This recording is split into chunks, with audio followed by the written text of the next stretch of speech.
So नमस्कार. ठाणे जिल्हा मल्लखांब संघटनेकडनं मी क्षिती गोडसे तुम्हा सगळ्यांचं स्वागत करते. 90 सेकंड्स नॉट आउटचा आज आपला सेकंड लास्ट एपिसोड आहे. आज आपल्या बरोबर आहे श्रेयसी मनोहर, मुंबई उपनगरचे गुणी खेळाडू आणि छत्रपती पुरस्कार विजेती. श्रेयसी, सुरू करण्याआधी सगळ्यात आधी मला सांग की तू आता सध्या काय करतेस? Hello everyone. एकतर सगळ्या तायांना, दादांना माझा नमस्कार आणि सगळ्या यंग खेळाडूंना हॅलो. श्रेयसी एको. हा, ओके. सो सध्या मी स्वतःची सीएची प्रॅक्टिस करते. एक सेकंड, आवाज एको होतोय. कोणत्याही रूम मध्ये बसलाय का ताई तुझ्याच? हा, थांब. Okay, gone. ओके, सो सध्या मी स्वतःची सीएची प्रॅक्टिस करते आणि एक बिझनेस सांभाळते आणि शिवाय मल्लखांबाच्या फील्ड मध्ये इन टच आहे.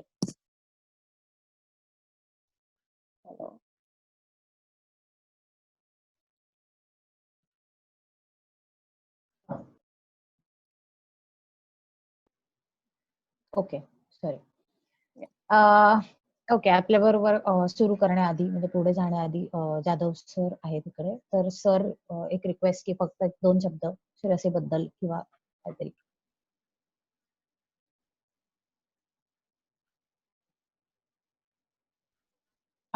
सर.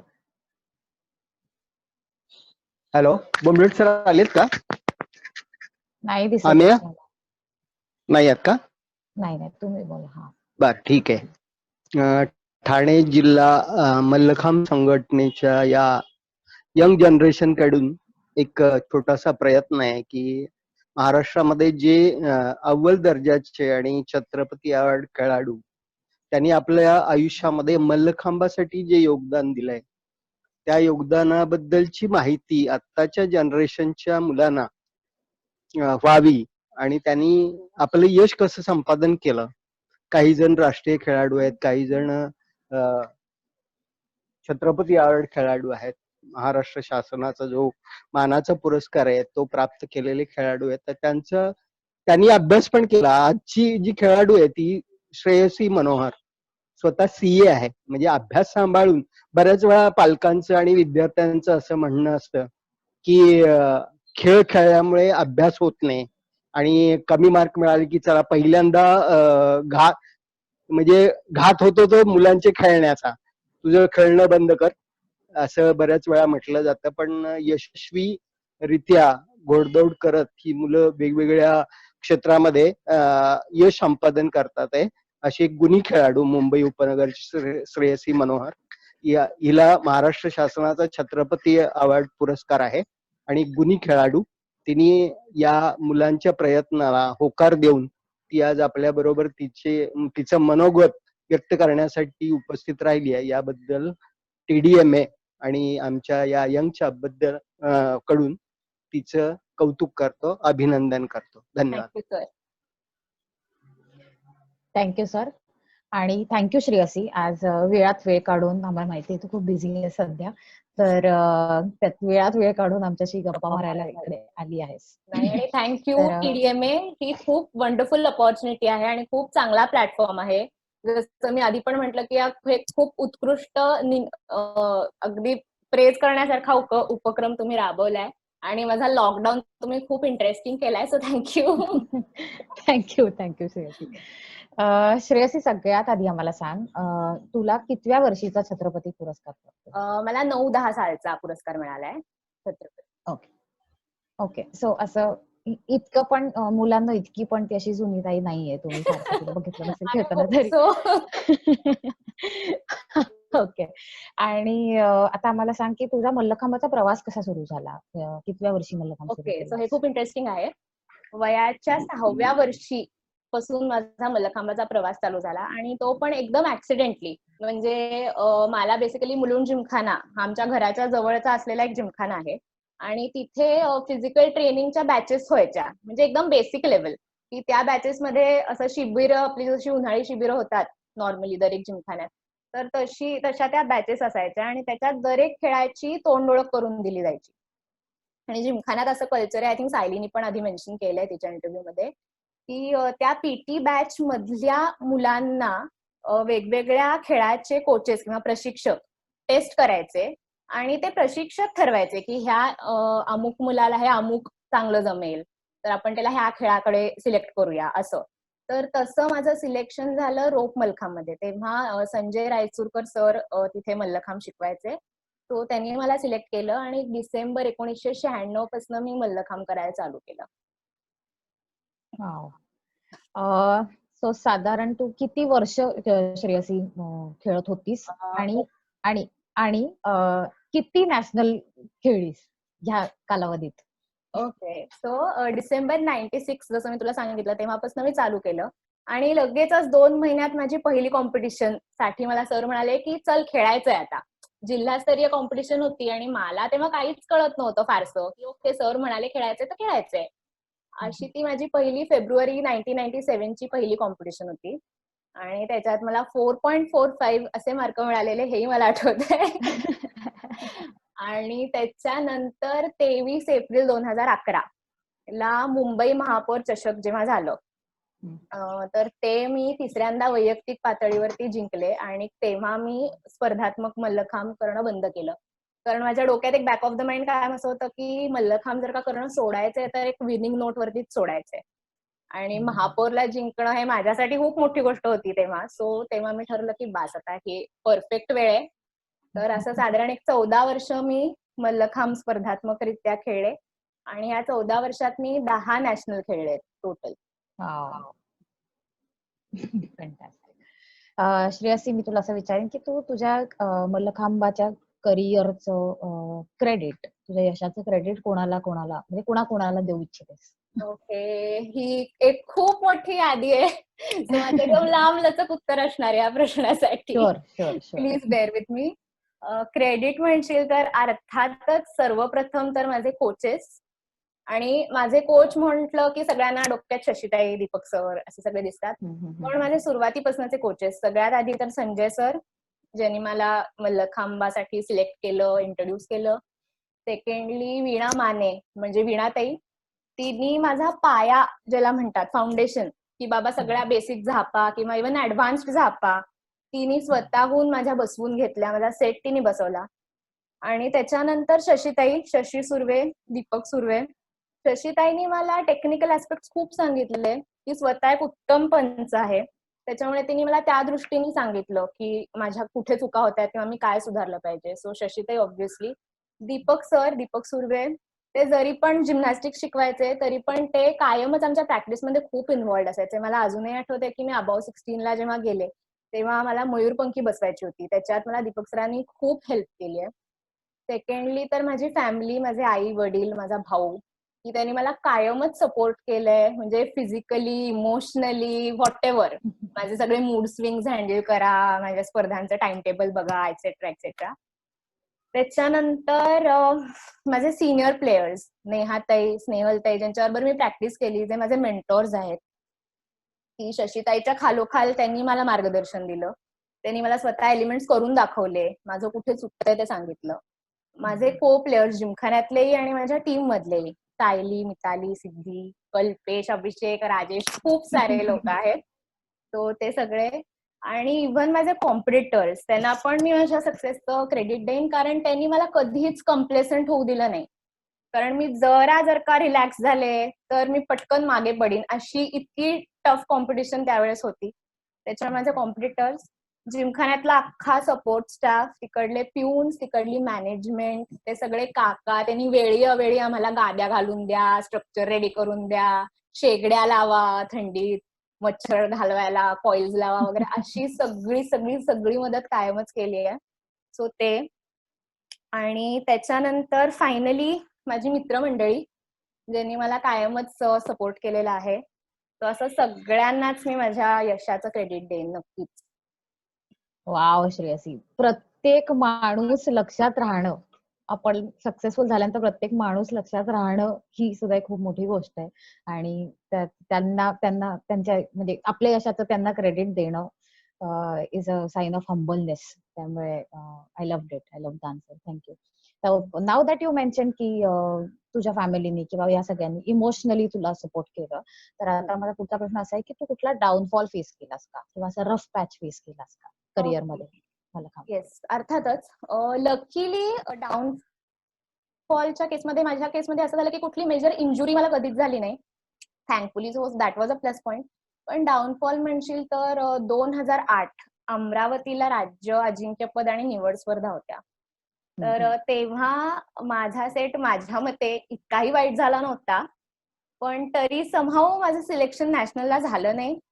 आणि which was I was very much expecting की माझं व्हावं, किंवा रादर असं म्हणू शकतेस की मी ते समहाऊ गृहीत धरलेलं की आता एवढी वर्ष होते, आताही होईल, फॉल काही झाला नाही तर नक्की सिलेक्शन तर नक्कीच होईल.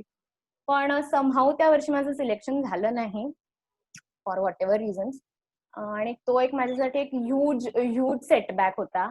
म्हणजे ऑलमोस्ट माझं सगळं मनच उडालेलं की मी 3 महिने व्यायामशाळेला गेले नाही, कोणाशी काही बोलले नाही, खूप बापरे. इंट्रोस्पेक्ट केलं. आणि त्या काळात सुद्धा मला माझ्या कोचेसनी, माझ्या फॅमिलीनी आणि नेहाताईनी खूप खूप म्हणजे माझ्याशी बोलून, मला इन्स्पायर करून मला परत यायला भाग पाडलं. तो सगळ्यात खूप काय म्हणतात कठीण काळ होता माझ्यासाठी तेव्हा. बापरे. तुझं बघताना असं कळत नाही ना, इतकं म्हणजे सक्सेसफुल प्लेयर्स, छत्रपती अवॉर्डीज, असं वाटत नाही की अरे Behind the यांनी पण असं काहीतरी curtain. फेस केलं. एक्झॅक्टली, यांनी पण असं काही फेस केलं असेल. So thank you for sharing this experience. तुझं इन्स्पिरेशन कोण कोण होती मल्लखांबाच्या फील्ड? इन्स्पिरेशन म्हणजे आणि सॉरी आणि त्यांचे एक्स फॅक्टर जर तू मेन्शन करू शकलीस की ह्याच्यासाठी मला हे आवडेल असं. शुअर. सो इन्स्पिरेशन तर खूप होते. त्यातल्या त्या 4 जे माझे खूप फेवरेट आहेत ते मी तुला सांगते.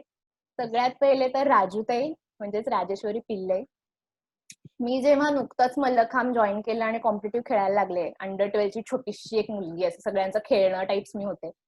आणि तेव्हा राजूताई अबाव 16 मध्ये एकदम इन्व्हिन्सिबल चॅम्पियन, तिच्या पुढे कोणी नसूच शकतं वगैरे असा तिचा ऑरा होता. आणि ऑफकोर्स म्हणजे मी त्याच अँगलनी तिच्याकडे बघायचे. आणि जेव्हा मी तिला पहिल्यांदा परफॉर्म करताना बघितलं तेव्हा मला कळलं की ओ माय गॉड, एवढं का राजूताई बद्दल सगळे म्हणतात, कारण तिचा परफॉर्मन्स इतका उत्कृष्ट होता. आणि मला तिचा सगळ्यात जास्त तिचा ग्रेस आवडायचा. आणि सेकंडली तिचा परफॉर्मन्स एक वेगळी जादू किंवा चार्म ज्याला म्हणतो तसं तिच्या परफॉर्मन्स मध्ये होतं. आणि ते आपल्याला जमावं असं मला कायम वाटायचं. आणि म्हणजे तिचा सेट चालू झाला की असं वाटायचं की हा संपूच नाही, आपण बघतच बसावं, एकदम असं मंत्रमुग्ध व्हायला व्हायचं. सो राजूताई first of all. Secondly Neha Ghayal, माझी नेहाताई, who I was lucky enough to practice with. की ती माझी मेंटॉर होती, हे माझं खूप खूप मोठं भाग्य आहे. सो तिच्या केसमध्ये मला जे आवडायचं की ती ज्या सहजतेने परफॉर्म करायची. म्हणजे तिने जर का एखादा एलिमेंट करताना मी बघितलं तर मला असं वाटायचं शी ह्याच्यात काय आहे, किती सोपं आहे. म्हणजे स्पेशली मी तुला सांगते तिचा वेल, जेव्हा ती वेल करायची अबाऊचा कंपल्सरी मध्ये, मला वाटायचं अशी चिंधी आहे यार, काहीच नाही ह्याच्यात, आपल्याला आरामात जमेल. आणि जेव्हा मी करायला गेले तेव्हा मला कळलं बॉस अजिबात चिंधी नाहीये, आपण नेहाताईचं बघितलंय म्हणून आपल्याला असं वाटतंय. तो तिच्या करण्यातला जो सहजपणा होता तो, आणि तिचं परफेक्शन, की तिचा एक एक एलिमेंट परफेक्ट होता, त्याच्यात काहीच फॉल्ट असा शोधून तुला सापडणार नाही अशी ती होती. सो नेहाताई. थर्डली कल्पेश जाधव. की कल्पेश म्हटलं की इनविन्सिबल, असं की कल्पेश आहे ना म्हणजे भारीच सेट होणार, किंवा रिलायबल, की अरे झालं कल्पेश आला म्हणजे संपलं, आता झालं पहिल्या नंबरचा सेट काढला आता याने, असं जे एक फिलिंग यायचं, असा जो एक विश्वास वाटायचा त्याच्याबद्दल ऍज अ टीम मेट मला, तो कल्पेश. आणि फोर्थली राजेश अमराळे. कारण त्याचं जे स्पिरिट होतं की कधीच हार मानायची नाही, कधीच गिव्हअप करायचं नाही. एका सेटमध्ये कमी मार्क मिळाले मग काय झालं, अजून 4 सेट आहेत मी त्याच्यात मेकअप करीन, किंवा अजून कॉम्पिटिशन 2 आहे मी त्याच्यात पुढे जाईन. सो तो त्याचा एक ऍटिट्यूड मला खूप आवडायचा. सो राजेश अमराळे 4. असे 4 माझे मेन आयडॉल्स असं म्हणू शकतो. थँक्यू. आता मी तुला असा एक प्रश्न विचारेन की असं कधी झालंय का की सेट करत असताना, म्हणजे कॉम्पिटिशन मध्ये सेट करत असताना रोप फाटलाय किंवा स्ट्रक्चर मध्ये अडकतो आपला रोप, तर स्ट्रक्चर मध्ये रोप अडकलाय. सो असं जर झालं असेल तर मग ते तू त्या सिच्युएशन मध्ये तू कसं हँडल केलंस ते, किंवा मेंटल प्रिपेरेशन काय होतं? ओके, सो रोप फाटलाय ही केस माझ्याबरोबर एकदाच झाली आहे, पण ती नॅशनल लेवलला झाली आहे. So that was very unfortunate. Goa नॅशनलची गोष्ट आहे. मी अबाव 16 ला खेळत होते आणि मी कंपल्सरी सेट काढत होते. मी वेल करतानाच मी बघितलं की रोपला चुण्या आल्यात. पण अरे आता बापरे. तर सेट चालू केलेला, म्हटलं आता कसं थांबणार मिडवे. त्याच्या म्हटलं बरोबर. चल बघूया, जे होईल ते होईल. करत गेले. कंपल्सरी सेट मध्ये एकच झाप असते. त्या राईट झापेला राईट. जे माझं वेट आलं पटकन खाली, त्या इम्पॅक्टने तो रोप फाटला, पार फाटला आणि मी खाली पडले. इतका फाटला. सो ते एक माझ्याबरोबर झालेलं, ज्याच्याबद्दल मी काहीच नाही करू शकले. माझा फॉल्ट नव्हता, but I had to suffer. So ते एक इन्सिडेंट. आणि रोप अडकतो तर बरेचदा अडकतो, हे सगळ्यांनीच एन्काउंटर केलं असेल. तर ह्या केसमध्ये मी एक सांगू इच्छिते, मी स्वतः असं करायचे की जर का रोप अडकला असेल ना, तर फर्स्ट ऑप्शन मी असं बघायचे की एक स्टेप वर चढून मला हे अवॉइड करता येईल का, खालचा घुमटा आपोआप सुटून जाईल का. तर मी ते करायचे. त्याच्यात माझा वेळ पण जायचा नाही आणि माझे टचेस पण व्हायचे नाही. सो मी यंग खेळाडूंना हे नक्की सांगेन की जेव्हा केव्हा तुमचा रोप अडकेल, तुम्ही हा विचार करा त्या ऑन द स्पॉट की तुम्ही एक स्टेप जर का वर गेलात तर कॅन इट गो अवॉइडेड, आणि 60% वेळा हे अवॉइड करता येतं. सो ते एक आहे. आणि स्ट्रक्चर मध्ये रोप अडकणं हे माझ्या मते खूप अनकॉमन आहे, जनरली होत नाही. माझ्या अख्ख्या करिअर मध्ये ते एकदाच झालं. 2010 पुण्याला राज्य अजिंक्यपद स्पर्धा होत्या आणि एक झाप करताना सेकंड लास्टच झाप होती माझ्या सेट मधली. तेव्हा रोप स्ट्रक्चर मध्ये अडकला वर पार, आणि वाईटरित्या अडकला. खेचते तो येत नाहीये माझ्या हातात. आणि तेव्हा फ्रँकली मला कळत नव्हतं की आता मी काय करू. तेव्हा माझा टीममेट कल्पेश थँक्यू, त्यांनी हे बघितलं आणि तो पटकन धावत आला. तो स्ट्रक्चरवर चढला आणि त्यांनी मला माझा रोप काढून दिला, जेणेकरून मी पुढे परफॉर्म करू शकले. So wow. So I think एक टेक अवे मेसेज पण तू मुलींना दिलास की काय करायचं रोप अडकल्यावर. आणि हा सगळ्यांबरोबरच असं होतं, सगळ्यांना फेस करावंच लागतं, हेही त्यांना कळलं की हे हा ठीक खूप आहे. कॉमन आहे, खूप कॉमन आहे. अनअवॉइडेबल आहे. Yes. आता मी तुला असं विचारेन की तुझ्या आयुष्यात पहिल्यांदा नॅशनल सिलेक्शन झालं तुझं, तेव्हा काय फिलिंग होतं, किंवा तुझा एक्सपिरियन्स कसा होता त्या कॉम्पिटिशनचा? ओके, सो फिलिंग तर खूपच छान होतं. कारण मी आधी माझी पहिली स्टेट जेव्हा खेळले अमरावतीला 97, तेव्हा माझं सिलेक्शन झालं नव्हतं. पण तेव्हा मला खूप कुठेतरी असं वाईट वाटलेलं की आपलं का नाही झालं, आपलं व्हायला हवं होतं वगैरे, असं तसं. तेव्हा ऍक्च्युली माझा फॉल झालेला पहिल्या स्टेटला, तो झालं नव्हतं. पण मग नेक्स्ट टाइम जेव्हा झालं तेव्हाही सांगलीलाच स्टेट आणि नॅशनल दोन्ही एकत्र होतं, असं माझ्या करिअरमध्ये पहिल्यांदाच झालेलं. सो 3 दिवस स्टेट कॉम्पिटिशन होत्या, मग 2 दिवस ब्रेक होता आणि मग परत 2-3 दिवस नॅशनल कॉम्पिटिशन, असं त्याचं शेड्यूल होतं. तो स्टेट कॉम्पिटिशन मी खेळले, मी सिलेक्ट झाले. आय वॉज इलेटेड की पहिल्यांदा मला नॅशनल खेळायला मिळणार, महाराष्ट्राचं ट्रॅक सूट मिळणार, हे ते, आणि सगळ्यात मी टिंगू एकदम.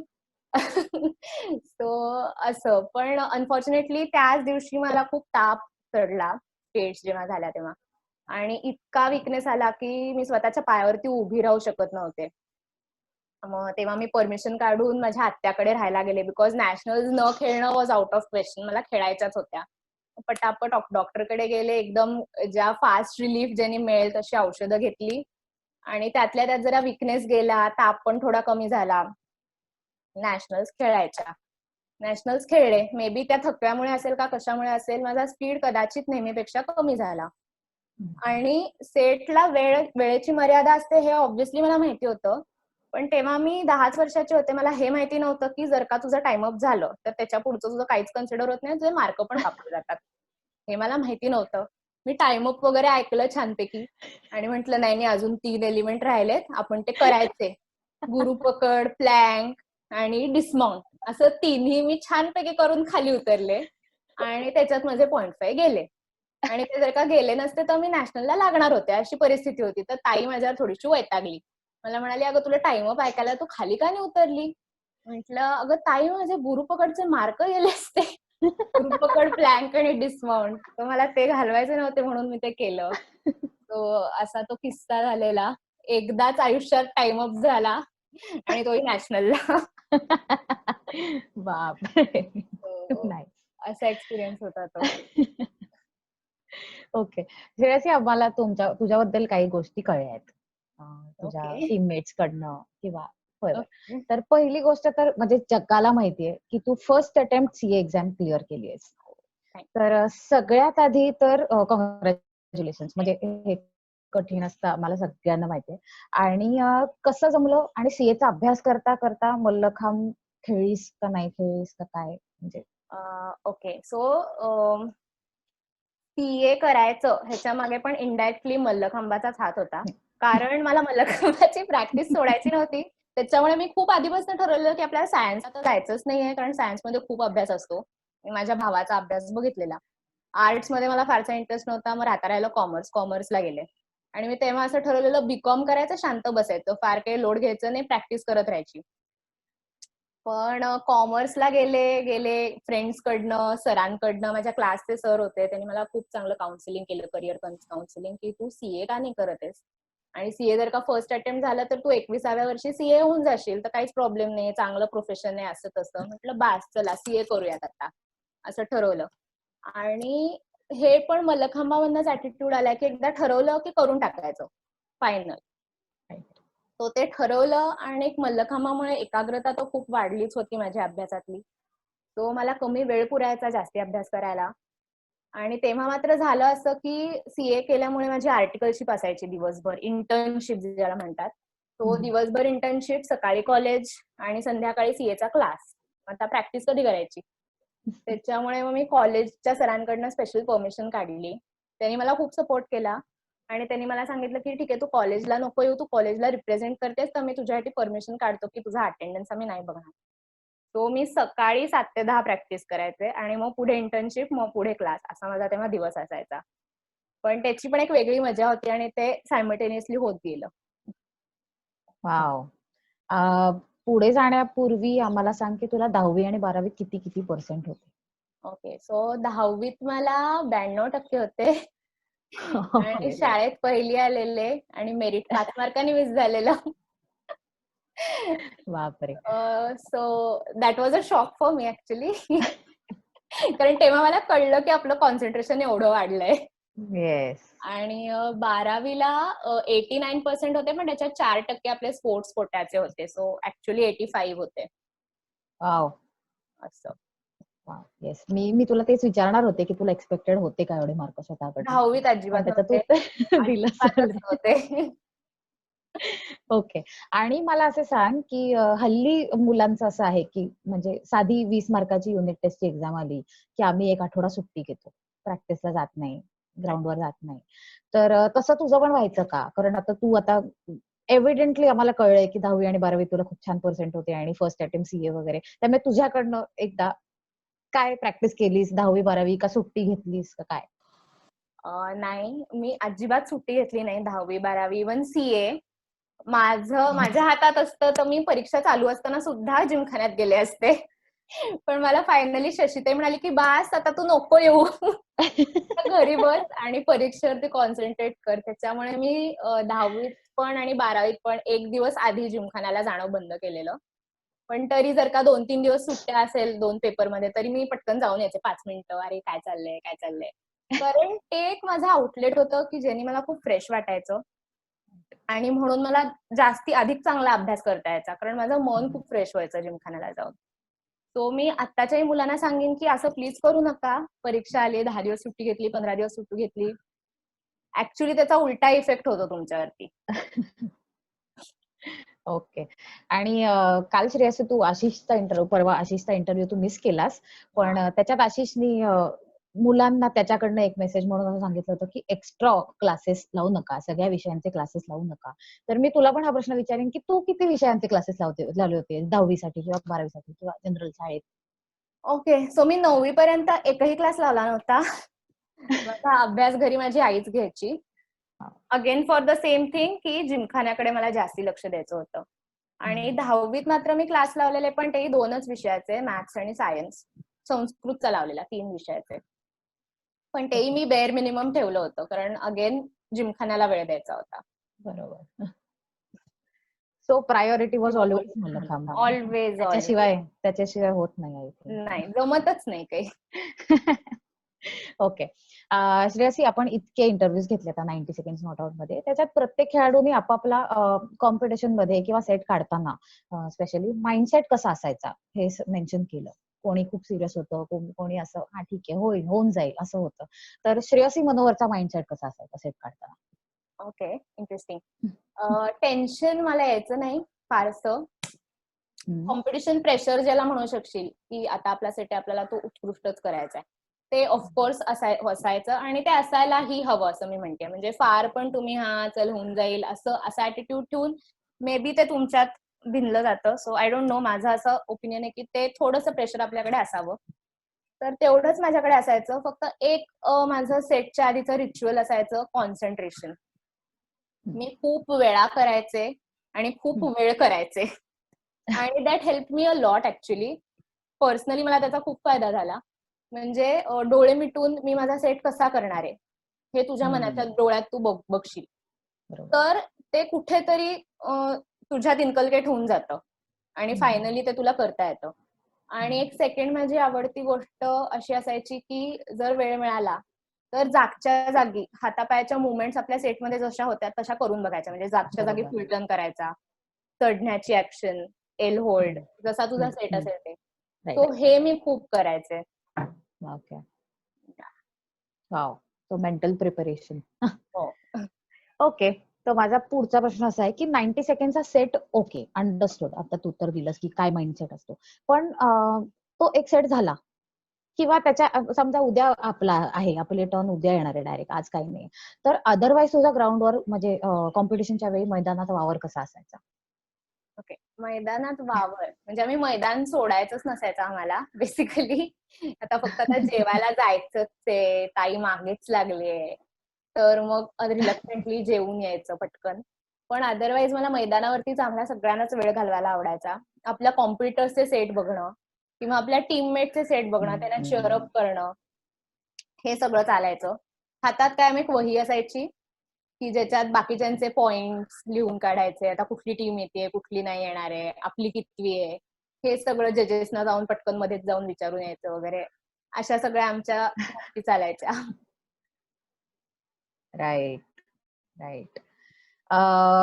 तर आता कंटिन्युएशन मध्ये मी तुला प्रश्न विचारते. तू काही वर्ष कोचिंग सुद्धा केलंस, right, as a senior player किंवा इव्हन नंतर. तर कोचिंग करताना तुला नवीन जनरेशनला शिकवताना काही डिफिकल्टी फेस करावी लागली का? स्पेसिफिक असं काही? येस, स्पेसिफिकली मला एकच डिफिकल्टी फेस करायला लागली, ती म्हणजे मोबाईल फोन. ती आमच्या वेळेस मोबाईल फोन किंवा इतर गॅजेट्स, उपकरणं एवढी खूप इझिली वापरली जायची नाही मुलांकडनं. पण जेव्हा मी कोचिंग करायला लागले तेव्हा दुसरी तिसरीतली मुलं जिमखान्यात येताना मोबाईल फोन घेऊन यायचे. ओके ठीक आहे, काही पालकांचं असं असतं की पोचल्यावर कळव, निघताना कळव, मग फोन ठेव सोबत, दॅट इज फाईन. पण त्या मुलांना जिमखान्यात आल्यावर फोन पण यायचे, दुसरीतली मुलं, तिसरीतली मुलं. ते मला खूप डिस्टर्बिंग वाटायचं आणि मला कायम असं वाटायचं की त्यांच्याकडे आपल्या जनरेशन एवढी सिन्सिअरिटी, आपल्या जनरेशन एवढं डेडिकेशन नव्हतं. मी जनरलाइज करत नाहीये, हा माझा अनुभव होता. तर ती एक गोष्ट मला खूप खटकायची. ओके. श्रेयसी, आम्हाला अजून एक गोष्ट तुझ्याबद्दल कळली आहे की तू बऱ्याचदा म्हणजे जेव्हा लहान होतीस तेव्हा बऱ्याचदा तुझा डिस्माउंटला फॉल व्हायचा आणि तू रडायचीस असं मला तुझ्या एका कॉम्पिटिटरने सांगितलंय. तर असं कधी झालंय का की डिस्माउंटला फॉल झालाय आणि लगेच इमिजिएटली रडायला लागले? नाही, ट्रू ऑर फॉल्स? नाही का? कधीच फॉल नाही झालाय रिअली. लहानपणी पण नाही? नाही, माझा रिकेबला फॉल व्हायचा कधी कधी. हॅलो, ओके, हा बोल, सॉरी. असं ऍक्च्युली डिस्माउंटला माझा कधीच फॉल नाही झालाय. नाही का? Okay, false information. तुला नंतर सांगेन मला हे कोणी सांगितलं, ठीक आहे? Yeah, this was completely false by the way. False. Okay. आता नाव दॅट यू मेन्शन्ड तुझे सगळे कॉम्पिटिटर्स, फेवरेट कॉम्पिटिटर्स किंवा फेवरेट को प्लेयर्स, तर त्याच्यापैकी कल्पेश दादा इकडे आहे. तर कल्पेश दादा, मी तुला एक रिक्वेस्ट करेन की जरा अनम्यूट करून एक श्रेयसी बद्दल तुझा एखादी मेमरी, फेवरेट मेमरी शेअर करू शकतील? आहे का काही तसं नाव? आहे. हॅलो. दादा व्हिडिओ पण ऑन करा. अच्छा, व्हिडिओ ऑन करू, एक मिनिट.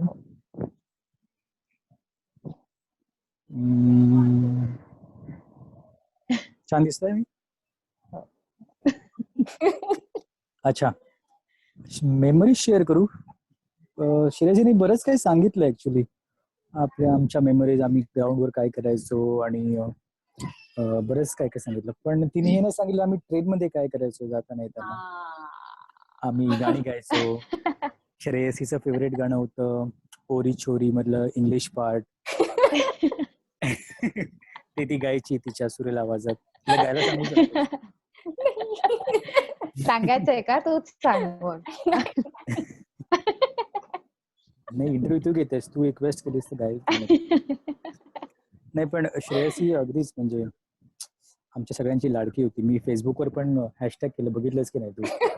हो हो बघितलं, कारण फेमस ती झाला खरंच तो. लाडकी होती सगळ्यांची. आणि एवढ्या लहान वयात एवढं चांगलं परफॉर्म करणं आणि सेट करताना स्माइल करणं जर कोणाकडनं शिकायचं असेल ना तर ते श्रेयसीकडून शिकावं. म्हणजे स्माइल, एवढी मोठी स्माइल कसं कोण देऊ शकतं म्हणजे सेट करताना. म्हणजे त्याचा अर्थ कसा माहिती, म्हणजे असं म्हणतात की जेव्हा आपल्यामध्ये ईज असते ना तेव्हा ती स्माइल येते. जर आपण अगदीच हे करत असू, म्हणजे जोर लावत असू त्या प्रकाराला, तर आपण असू नाही शकत एवढं.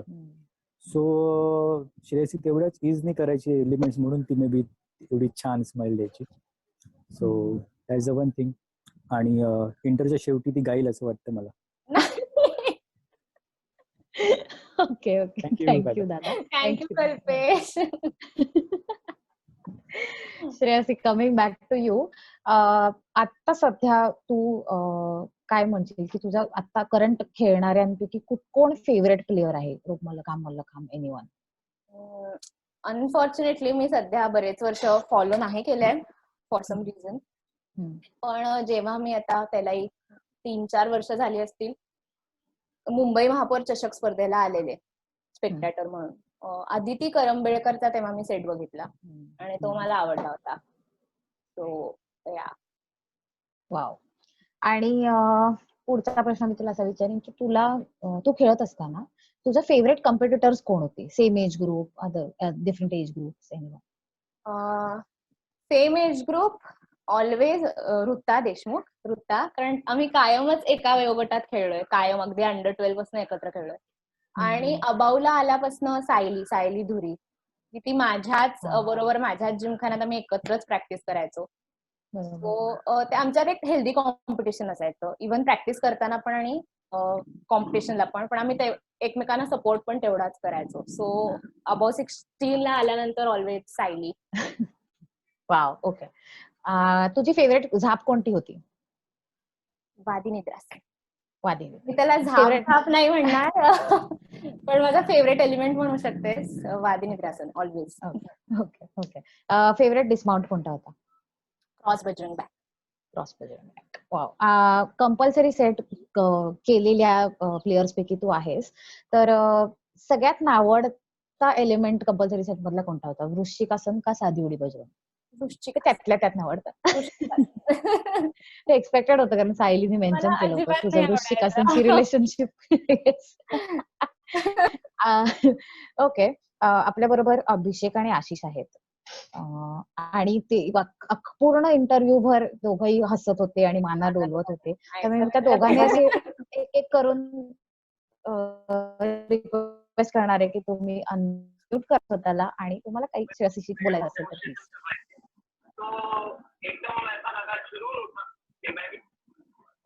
हॅलो, बोल, येतोय आवाज. ओके. हाय श्रेयसी, आशिष. हाय आशिष. आम्ही माझ्या मते बरीच वर्ष आम्ही मुंबई उपनगरच्या टीम मध्ये सगळेच एकत्र होतो. ज्याप्रमाणे आता मगाशी कल्पेशने सांगितलं की ग्राउंड जर्नी जो आमचा मैदानातला जर्नी होता तसाच आमचा त्या कॉम्पिटिशनला जाताना आणि येताना असा एक वेगळा जर्नी असायचा. कॉम्पिटिशनला जाताना आम्ही सगळेजण इतके तुफान मस्ती करत जायचो, मजा करत जायचो. ट्रेन मध्ये असलो तर गाणी गप्पा गोष्टी हे होतच. ट्रेनमध्ये माझ्या मते कल्पेश म्हणाला त्या पद्धतीने आपण डोअरवर त्यावेळेला वॉकमॅन होते सगळ्यांकडे, ते वॉकमॅन घ्यायचो, कॅसेट घालून त्याच्यामध्ये आम्ही सगळे डोअरवरती एक एक दोघे जण ते स्पीकर घेऊन ऐकत बसायचो हँड लावून. मग थोड्या वेळाने चेंज व्हायचं, परत चेंज व्हायचं, असं करत ते एकच वॉकमॅन जवळजवळ एक 10 लोकांकडे जायचा, गाणी ऐकायचो. खूप भारी होतं. स्पर्धेच्या वेळेला आम्ही तितकेच एकत्र सिन्सिअर असायचो. आणि श्रेयसीचा सिन्सिअरनेस तुफान होता परफॉर्मन्सच्या वेळेला. आणि तिला असंच आम्ही ग्राउंडमध्ये जरी अगदी अशी मजा मस्ती करायला किंवा हसाहसी करायला गेलो तरी ती तिचा परफॉर्मन्स होईपर्यंत आमच्याशी बघून कधी हसली नाही. तिने आम्हाला सांगितलं आधीच आमचा सेट होऊ दे, आमचा सेट झाल्यानंतर मग आपण काय ते करू मजा. ती तिचा परफॉर्मन्स होईपर्यंत प्रचंड सिन्सिअर असायची. परफॉर्मन्स झाल्यानंतर तिला रिझल्टचं कधीच टेन्शन नव्हतं. What ever will be the result, तिला त्याचं जास्त काही पडलेलं नसायचं. तिला फक्त तिच्या परफॉर्मन्स जो तिने केलेला आहे तो आवडला की ती खुश असायची. मग तो रिझल्ट काही लागला तरी तिला काही टेन्शन नव्हतं. आणि सेम समजा असं बरं कधीतरी व्हायचं की कधीतरी आम्ही सिलेक्ट झालो नाही झालो, पण आम्ही रिटर्न येतानाचा पण जर्नी आम्ही ती गोष्ट एकमेकांशी शेअर करून मला आठवतंय की आपण बरेच वेळा अशा गोष्टी चर्चा केलेल्या असतील श्रेयसी, म्हणजे आठवतंय मला इन जनरल की चला ही स्पर्धा होती, चल झालं या वेळेला सिलेक्शन नाही झालं. इव्हन माझं पण कधी कधी सिलेक्शन नाही व्हायचं. अभिषेक होता, राजेश होता, आम्ही एकमेकांना ते हे करायचो, नाही पुढच्या वर्षी आपण सगळे एकत्र मिळून परत नॅशनलला जाणार. म्हणजे हे जे एकमेकांना आम्ही म्हणजे बूस्ट करत होतो, म्हणजे ते ती एक जर्नी आम्हाला पुढच्या अख्ख्या वर्षीच्या प्रॅक्टिससाठी माझ्या मते खूप हेल्पफुल होती.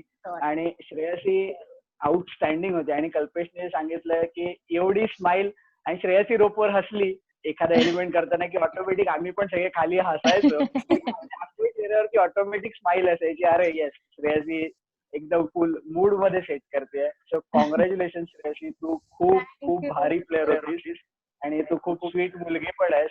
आणि ती अजूनही सगळ्यांच्या खूप छान पद्धतीने संपर्कात असते.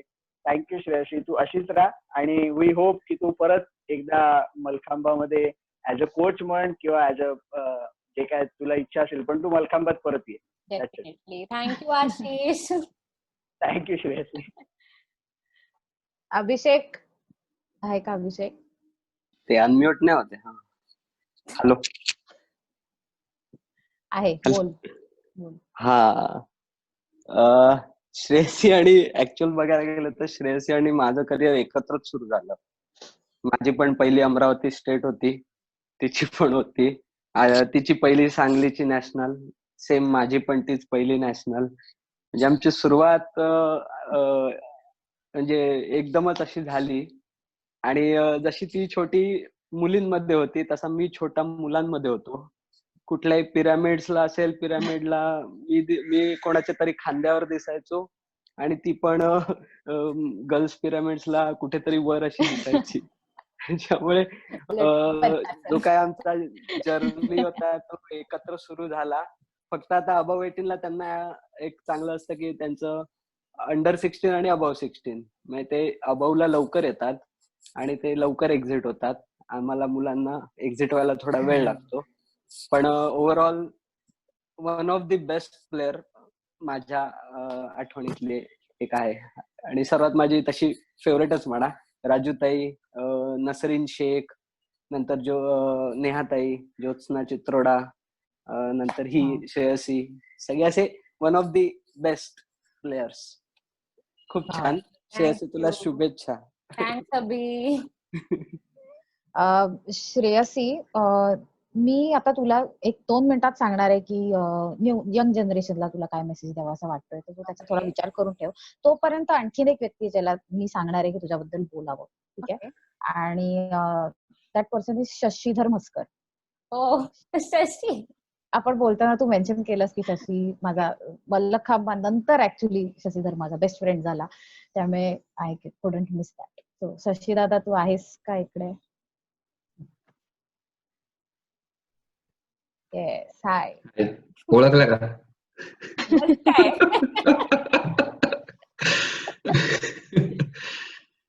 हा, कल्पेश काल परवा म्हणला तसंच फेसबुकवर आमची श्रेयू. हे खरंच आहे. कारण की इतकी फ्रेंडली आहे ती. म्हणजे मी जरी दुसऱ्या टीमचा असलो तरी इतकी म्हणजे मन मिळवू आहे आणि म्हणजे नीट बोलणारी, म्हणजे आणि सगळ्यांना रिस्पेक्ट देणारी. आणि आता त्यामुळे इतकी म्हणजे ती खरंच लाडकी आहे सगळ्यांची. आणि जाधव सर म्हणले तसंच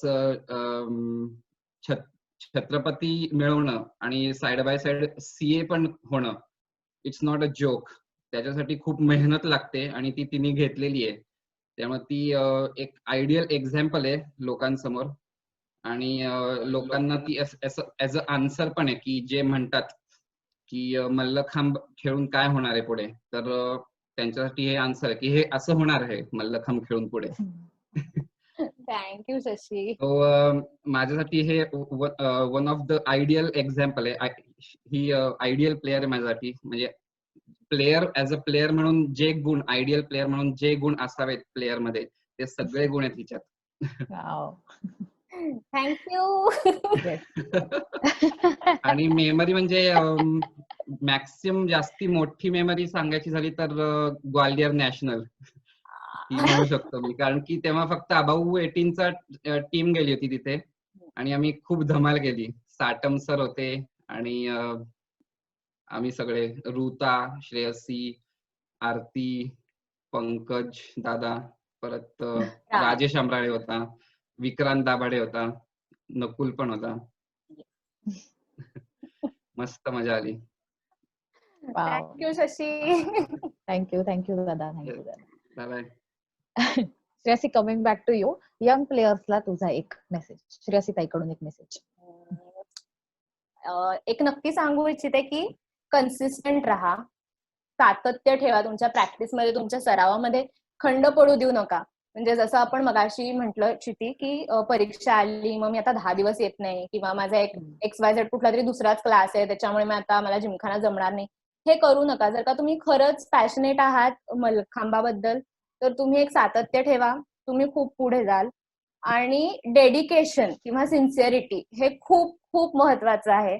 आता आमच्या वेळेच्या मनाने ह्या जनरेशनला खूप साधनं आहेत, खूप डिस्ट्रॅक्शन आहेत जास्ती. व्हॉट्सअप आहे, इंस्टाग्राम आहे, फेसबुक आहे, मोबाईल घेऊन येतात जिमखान्यात, बघत बसतात सोशल मीडिया.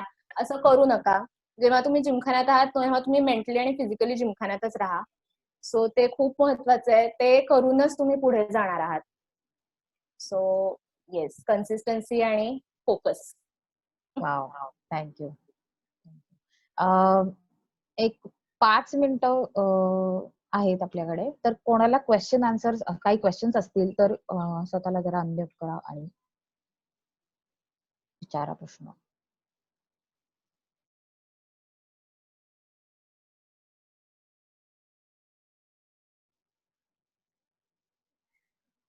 श्रेयसी अनम्यूट करा. हा, कोणाला काही क्वेश्चन्स आहेत?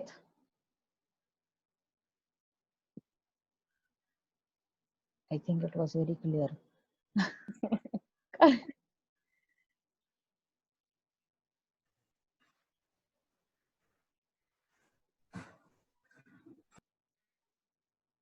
अनिशा क्षत्रिय, बोट वर केल्यास तुला प्रश्न विचारायचा आहे. ओके, अनिशा क्षत्रिय, अच्छा, यू कॅन डायरेक्टली अनम्यूट कर. अनिशा, स्वतःला अनम्यूट आणि विचार. येस, विचार. जर कधी सेट करताना पडलीस तर, आवाज येतो? हो, येतोय. जर कधी सेट करताना पडलीस तर तू करतेस की मीन्स थांबते? नाही, मी ओके, गुड क्वेश्चन. जर कधी सेट करताना मी पडले तर ते मी तिथेच सोडून देते आणि मी माझा पुढचा सेट करायला जाते. वाव,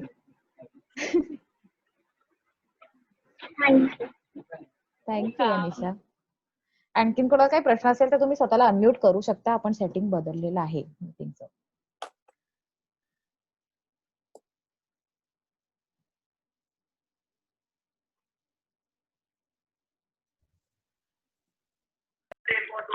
चॅट बॉक्स मध्ये काहीतरी क्वेश्चन आलाय. हो, एक मिनिट बघतो.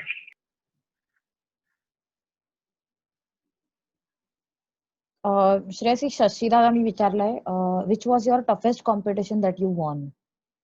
ओके, टफेस्ट कॉम्पिटिशन ऍक्च्युली तर मी दर एकच कॉम्पिटिशन तेवढीच टफ आहे अशा ऍटिट्यूडने त्याला अप्रोच करते. पण त्यातल्या त्यात पर्सनली माझ्यासाठी 2005 साली जे दादरला महापौर चषक आणि नॅशनल अशी एकत्र स्पर्धा होती. आणि महापौर चषकला ऍज यू नो की एज ग्रुप एकच असतो, म्हणजे ओपन वयोगट असतो. आणि तेव्हा मी खेळायचे अंडर-16 आणि ओपन एज ग्रुपला सगळ्या माझ्या ताया, नेहाताई, अदितीताई, आय थिंक सीमाताई पण होती, ज्योती, अशा ज्योत्स्ना चित्रोडा, अशा सगळ्या एकदम अशा दिग्गज खेळाडू होत्या. आणि तोवर मी कधीच महापौर इंडिव्हिज्युअल कपॅसिटीमध्ये पहिले आली नव्हते, तिसरी वगैरे आलेले. सो ती कॉम्पिटिशन महापौर माझ्यासाठी कायमच एक टफ कॉम्पिटिशन मी मानायचे, कारण एज ग्रुपचा काही क्रायटेरिया नसायचा. आणि 2005 साली मी पहिल्यांदा ती कॉम्पिटिशन इंडिव्हिज्युअल कपॅसिटीमध्ये जिंकले, फर्स्ट आले. सो ते माझ्यासाठी एक खूप खूप खूप मोठी विजय होती इमोशनली, की ह्या सगळ्यांना बीट करून पहिलं येणं ते एक वेगळं फिलिंग होतं. सो या. आणि येस, कल्पेश जिंकलेला मुलांमध्ये. Okay. Which was your favourite memorable competition? ऋता म्हणजे ऋता देशमुख आहे का? फेवरेट मेमोरेबल सगळ्याच आहेत, फेवरेट पण सगळ्याच आहेत. सगळ्याच नॅशनल्स मी म्हणेन, इव्हन सगळ्या स्टेट्स. असं एक सिंगल आउट करणं खूप कठीण आहे, कारण स्टेट्सला वेगळी मजा आहे माझ्या उपनगरच्या टीममेट्स बरोबर, नॅशनलला वेगळी मजा आहे. सो बरोबर. Every single competition is memorable. Okay, yes, thank you. अजून कोणाचा काही प्रश्न? एक शेवटचा प्रश्न आपण घेऊया. हॅलो, हा सर. क्षिती. हो सर, बोला. सुर्वे सर किंवा शशीताई आहे का? मी ते शोधत होते ऍक्च्युली, पण मला दिसत नाहीये.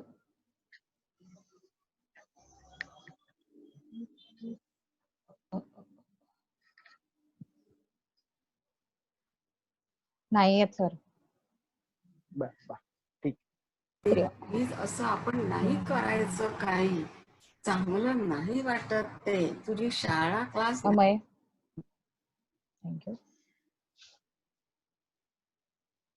ओके, पण विनीता ताई आहे संजय सरांची बायको. संजय सर नाही आहे. संजय सर नाही, हा त्यांची मिसेस आहे. आणि सिरियसली मला फक्त सांगावं असं वाटतं की यू मेन्शन्ड अदिती करंबेळकर, तर अदिती सुद्धा आहे या पहिल्या इंटरव्ह्यूला. अदिती आहे, आपला इंटरव्ह्यू ऐकते तुझा आवर्जून. So just mention. Okay. Did you have competition fear in initial stages? And if yes, then please tell us how to overcome it and how to keep the smile on your face. Competition fear जसं मी म्हटलं तसं मला खरंच नव्हतं, initially पण नव्हतं. Initially may be मी खूप नॅव होते, खूप लहान होते, तर मला कळतच नसायचं की फारसं की अरे एवढी मोठी स्पर्धा आहे, तेवढी मोठी स्पर्धा आहे. मला असं सर ताई सांगायचंय, तुझा सेट आहे, तुला आवडेल असा तुला सेट काढायचा आहे. म्हटलं बास, सेट आहे, काढायचंय, मला आवडला पाहिजे, मग बाकी काही होऊ दे. सो तसं कॉम्पिटिशनचं फिअर सिरियसली कधीच नव्हतं. वाव, आय होप हे उत्तर मिळालं असेल. मी विचारू? कोणी विचारलं ते हो हो हो. हॅलो श्रेयसी. हो, मग अशी आठवण सांगितलं त्या प्रश्न विचारतो. ओके. हा, तर आपण बऱ्याचदा अवॉर्डला महत्व देतो खूपच, की छत्रपती अवॉर्ड मिळाला की जी छत्रपती अवॉर्ड विनर्सची जी लिस्ट असते त्यांना आपण कायमच असं मानतो की ते बेस्ट प्लेयर्स आहेत. पण असेही काही खेळाडू असतात ज्यांना अवॉर्ड मिळत नाही, पण ते कधी कधी मी तर म्हणेन की अवॉर्ड पेक्षाही चांगले खेळाडू होते. डेफिनेटली. असं आपण बऱ्याचदा पाहिलंय. काही कारणास्तव त्यांना अवॉर्ड मिळालं नाही. सर, तुला किती महत्वाचं वाटतं अवॉर्ड, आणि अशा खेळाडूंबद्दल तू काय म्हणशील? ओके, खूप चांगला प्रश्न आहे. अवॉर्ड महत्वाचं पेक्षा आपला एक असा माइंडसेट झालाय किंवा एक स्टिरिओटाईप झालाय की ओके, जर का तुम्ही कॉम्पिटिशन जिंकत जाताय, तुम्ही एक चांगले खेळाडू आहात, तर अल्टिमेट एम असतो की छत्रपती मिळाला पाहिजे. पण माझ्या मते जसं कल्पेश तू मेन्शन केलंस की फक्त तो एकच एम असावा असं मला वाटत नाही. कारण तुम्ही मल्लखांब हे करता करता इतरही खूप गोष्टी तिकडनं घेताय, जसं की तुमचा फिटनेस चांगला होतोय, तुमचं मेंटल स्ट्रेंथ चांगली राहते, तुम्ही कॉन्सन्ट्रेशन तुमचं वाढतंय, तुमचं डिटर्मिनेशन वाढतंय. एक जिद्द जी म्हणतात ती मल्लखांबाकडनंच मला माझ्या पर्सनल लाईफ मध्ये पण आली आहे. आणि ऑफकोर्स असे खेळाडू आहेत की अनफॉर्च्युनेटली त्यांना छत्रपती मिळालं नाही, पण मी त्यांना खूप रिस्पेक्ट करते कारण ते खूप चांगले परफॉर्मर्स होऊन गेले. सो मला असं सांगावं आवडेल यंग जनरेशनला पण की अवॉर्डला तुम्ही महत्व द्या, तुमचा गोल असू दे, पण तो काय असा जीवन मरणाचा प्रश्न नाहीये की बाबा अवॉर्ड मिळालंच पाहिजे, नाही मिळालं तर तुम्ही फेल, असं काहीही नाहीये. तुम्ही तुमचा परफॉर्मन्स एन्जॉय करा, ते जास्त इम्पॉर्टंट आहे. आणि स्पेशली कॉम्पिटिशन खेळताना हा विचार येऊ देऊ नका की हा सेट चांगला झाला तर छत्रपतीकडे माझे एक पाऊल पुढे जाईल. ते एकदा तुमच्या डोक्यात तो विचार आला की तुमचं परफॉर्मन्स समहाऊ अफेक्ट होतं बिकॉज ऑफ दॅट थॉट, की ते कुठेतरी बॅक ऑफ द माइंड तुमच्या राहतं की अरे नाही हे झालं पाहिजे नाही तर अवॉर्ड नाही मिळणार. असं नाही होता कामा नये. Okay, thank you. वेलकम. थँक्यू दादा. ओके, आता हे इंटरव्ह्यू संपवायच्या आधी मी जाधव सर तुम्हाला रिक्वेस्ट करते की तुम्ही. बोंबलेट सर आलेत का बघ ना. नाही आलेत, बघितलं नाही आलेत. आले होते मगाशी चॅटबॉक्स वरती त्यांचं हे होतं, तर ते एंटर झाले नाहीत परत वाटतं. ठीक आहे, आय डोंट नो. ठीक आहे, ठीक आहे. हा बोला. श्रेयसी म्हणून परत एक वेळा तुला धन्यवाद.